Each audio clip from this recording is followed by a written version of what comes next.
और अपने पापा से कहने लगी, पापा मैंने अपने पसंद के लड़के से शादी कर ली है। उसके पापा बहुत गुस्से में थे, पर वह बहुत सुलझे हुए शख्स थे। उन्होंने बस अपनी बेटी से इतना ही कहा, मेरे घर से निकल जाओ। बेटी ने कहा, अभी मेरे पति के पास कोई काम नहीं है, हमें रहने दीजिए, हम बाद में चले जाएंगे। पर उसके पापा ने एक नहीं सुनी और उसे घर से बाहर कर दिया। कुछ साल बीत गए। अब पूनम के पापा नहीं रहे और दुर्भाग्यवश जिस लड़के से पूनम ने शादी की थी वह भी उसे धोखा देकर भाग गया। पूनम की एक लड़की और एक लड़का था। पूनम खुद का एक रेस्टोरेंट चला रही थी जिससे उसका जीवन यापन हो रहा था। पूनम को जब यह खबर हुई कि उसके पापा नहीं रहे तो उसने मन में सोचा, अच्छा हुआ मुझे घर से निकाल दिया था, दर दर की ठोकरें खाने के लिए छोड़ दिया था। मेरे पति के छोड़ जाने के बाद भी मुझे घर नहीं बुलाया, मैं तो नहीं जाऊंगी उनकी अंतिम यात्रा में। पर उसके ताऊजी ने कहा कि पूनम हो आओ, जाने वाला शख्स तो चला गया, अब उनसे दुश्मनी कैसी। पूनम ने पहले हाँ ना किया, फिर सोचा चलो हो आती हूँ, देखूं तो जिन्होंने मुझे ठुकराया वह मरने के बाद कैसे सुकून पाते हैं। पूनम जब अपने पापा के घर आई तो सब उनकी अंतिम यात्रा की तैयारी कर रहे थे, पर पूनम को उनके मरने का कोई दुख नहीं था, बस वह अपने ताऊजी के कहने पर आई थी। अब पूनम के पापा की अंतिम यात्रा शुरू हुई। सब रो रहे थे पर पूनम दूर खड़ी हुई थी। जैसे तैसे सब कार्यक्रम निपट गए। आज पूनम के पापा की 13वीं थी। उसके ताऊजी आए और पूनम के हाथों में एक खत देते हुए उन्होंने पूनम से कहा, ये तुम्हारे पापा ने तुम्हें दिया है, हो सके तो इसे एक बार जरूर पढ़ लेना। रात हो चुकी थी और सारे मेहमान जा चुके थे। पूनम ने वह खत निकाला और पढ़ने लगी। उस खत में सबसे पहले लिखा था, मेरी प्यारी गुड़िया, मुझे मालूम है कि तुम मुझसे नाराज हो, पर अपने पापा को माफ कर देना।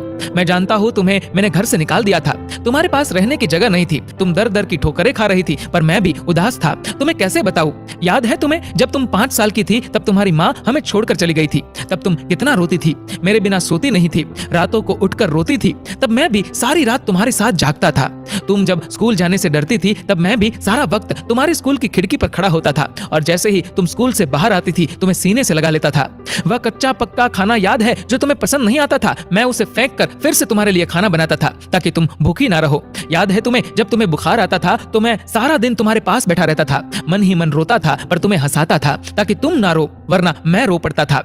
वो तुम्हारी पहली बार हाई स्कूल की परीक्षा तुम रात भर पढ़ती थी और मैं सारी रात तुम्हें चाय बनाकर देता था। याद है तुम्हें तुम्हारी पहली जीन्स और छोटे कपड़े, वह गाड़ी, सारी कॉलोनी एक तरफ थी कि ये सब नहीं चलेगा, लड़की छोटे कपड़े नहीं पहनेगी, पर मैं तुम्हारे साथ खड़ा था, किसी को तुम्हारी खुशी में बाधा बनने नहीं दिया। तुम्हारा वह रातों को देर से घर आना, डिस्को जाना, लड़कों के साथ घूमना, इन सब बातों को कभी मैंने गौर नहीं किया, क्योंकि तुम जिस उम्र में थी उस उम्र में ये सब थोड़ा बहुत होता है। पर एक दिन तुम ऐसे लड़के से शादी कर घर आई, वह भी उस लड़के से जिसके बारे में तुम्हें कुछ भी पता नहीं था। तुम्हारा पापा हूँ, मैंने उस लड़के के बारे में सब पता किया, उसने न जाने वासना और पैसों के लिए कितनी लड़कियों को धोखा दिया था, पर तुम तो उस वक्त प्रेम में अंधी थी। तुमने मुझसे नहीं पूछा और सीधी शादी करके आ गई। मेरे कितने अरमान थे कि तुम्हें डोली में बिठाऊं, चांद सितारों की तरह तुम्हें सजाऊं, ऐसी धूमधाम से शादी करूं कि लोग बोल पड़े कि वह देखो शर्मा जी जिन्होंने अपनी बच्ची को इतने नाजों से अकेले पाला है। पर तुमने मेरे सारे ख्वाब तोड़ दिए। खैर, इन सब बातों का अब कोई मतलब नहीं है। मैंने तो तुम्हारे लिए खत इसलिए छोड़ा कि तुमसे कुछ बात कह सकूं। मेरी गुड़िया, अलमारी में तुम्हारी माँ के गहने और मैंने जो तुम्हारी शादी के लिए गहने खरीदे थे वह सब रखे हैं। 3-4 घर और कुछ जमीनें हैं, मैंने सब तुम्हारे और तुम्हारे बच्चों के नाम कर दिया है। कुछ पैसे बैंक में है जो तुम बैंक जाकर उसे निकाल लेना। और आखिर में बस इतना ही कहूंगा, मेरी गुड़िया, काश तुमने मुझे समझा होता। मैं तुम्हारा दुश्मन नहीं था, तुम्हारा पापा था, वह पापा जिसने तुम्हारी माँ के मरने के बाद भी दूसरी शादी नहीं की। लोगों के ताने सुने, गालियां सुनी, न जाने कितने रिश्ते ठुकराए, पर तुम्हें दूसरी माँ से कष्ट ना हो इसलिए खुद की ख्वाहिशें मार दी। अंत में बस इतना ही कहूंगा, मेरी गुड़िया, जिस दिन तुम शादी के जोड़े में घर आई थी ना, तुम्हारा बाप पहली बार टूटा था। तुम्हारी माँ के मरने के वक्त भी उतना नहीं रोया जितना उस वक्त और उस दिन से हर दिन रोया। इसलिए नहीं कि समाज, जात, परिवार, रिश्तेदार क्या कहेंगे, बल्कि इसलिए कि जो मेरी नन्ही सी गुड़िया सुसु तक करने के लिए सारी रात मुझे उठाती थी, पर शादी का फैसला लेते वक्त मुझे एक बार बताना भी जरूरी नहीं समझा। गुड़िया, अब तो तुम भी माँ हो, औलाद का दर्द, खुशी क्या होती है, वो जब दिल तोड़ते हैं तो कैसा लगता है, तुम अब महसूस कर सकती हो। लेकिन मैं ईश्वर से प्रार्थना करूंगा कि तुम्हें कभी भी ये दर्द ना देखना पड़े। एक खराब पिता ही समझकर मुझे माफ कर देना मेरी गुड़िया, तुम्हारे पापा अच्छे नहीं थे जो तुमने उसे इतना बड़ा दर्द दिया।